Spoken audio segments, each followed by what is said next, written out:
Nambari moja.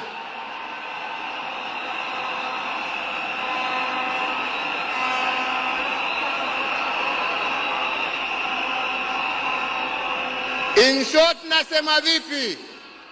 Nasema hivi, Raila ametuacha kimwili, lakini ndani za roho yetu, ndani ya spirit ya Kenya, ataendelea kuishi miaka na miaka tukisonga mbele.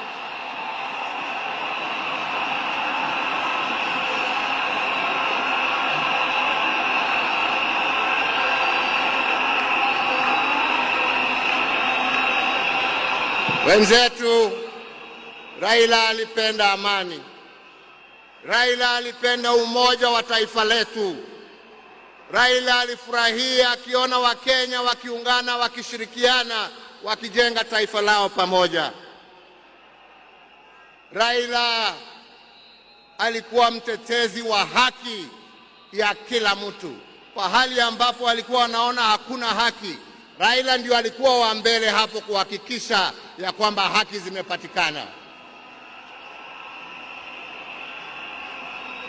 Na wenzangu,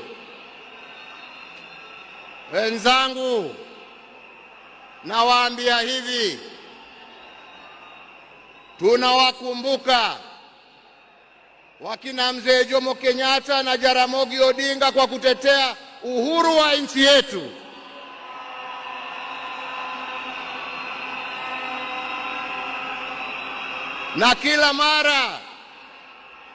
Na kila mara tukiimba wimbo wa taifa, tunasema tunatalinda uhuru wetu na damu yetu na jasho yetu.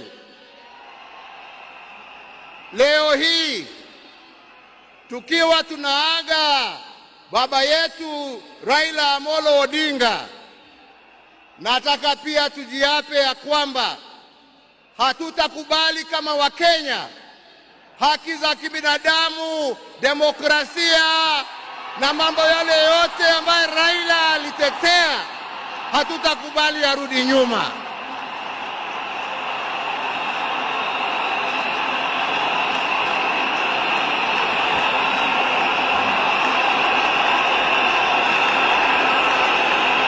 Hatutakubali arudi nyuma.